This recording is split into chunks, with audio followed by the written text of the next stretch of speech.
আসসালামু আলাইকুম। সবাইকে জানাই শুভ দুপুর। আজকে আমি একটা ভিডিও না করেই পারতেছি না। এই যে বেডা মানুষ, তাই না? এই যে বেডা মানুষ এত বড় 10 কেজি আলা একটা মুরগি নিয়ে আইছে। বরিশাল্লা মাইয়ারা বললা পাইরা গেনি, হ্যাঁ। যদি অন্য রাষ্ট্রের মাইয়াকে আনতিস না ঘরে, তাইলে বুঝতিস যে 10 কেজি কেন। একটা গরু, 1 মণ গরু আনলেও বরিশাল্লা মাইয়ারা জবই দিয়া তারপর তোকে রাইন্দা খাওয়াইতো। এই ভিডিওটা কার কেমন লেগেছে জানি না। আমার তো মনে হয় মেয়েদেরকে অনেক অনেক ভালো লাগবে। প্রত্যেকটা মেয়েরই এই ভিডিওটা ভালো লাগার কথা, কারণ মেয়েদের পেয়েছে বোকা, ছেলেরা মেয়েদের পেয়েছে বোকা।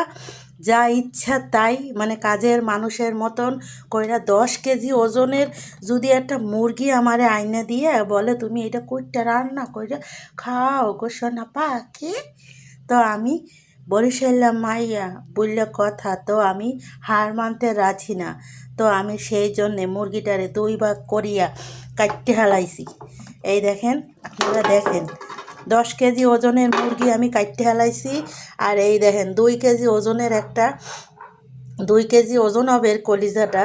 তাইলে আমারা যদি এরকম একটা যদি মুরগি আইনা দিয়া পোলা মানুষ মানে স্বামীরা যদি বলে তোমার জন্য সোনা পাখি একটা বড় মুরগি আনছি, তুমি এটা কাটটা কাটটা রান্ধে আমার ফ্যামিলিটারে খাওয়াও সুন্দর করিয়া, তা আমি বরিশাল্লা মাইয়া, হ্যাঁ, আমি এই যে রান্না করিয়া, আমি আসমা আক্তার, আমি এটা রান্না করে সকল দিয়ে খাওয়াইয়া দেহামু যে মোরা 1 মণ একটা যদি গরুর একটা আইনা দাও, সেইটাও জব ওই দিয়া এই দে দাও মাও বডি টডি সব রেডি কমপ্লিট। তো আপুরা, এই ভিডিওটা কেমন লেগেছে সবাই জানাবা। সবাইকে জানাচ্ছি আন্তরিক শুভেচ্ছা ও ভালোবাসা। নতুন নতুন ভালোবাসা দিয়ে তোমাদের ভিডিও আপডেট করব। তো আমার ভিডিও যে দেখবা সে এবার বলতে পারবা যে কেমন হয়েছে ভিডিওটা। সবাইকে জানাই শুভ দুপুর। আল্লাহ হাফেজ।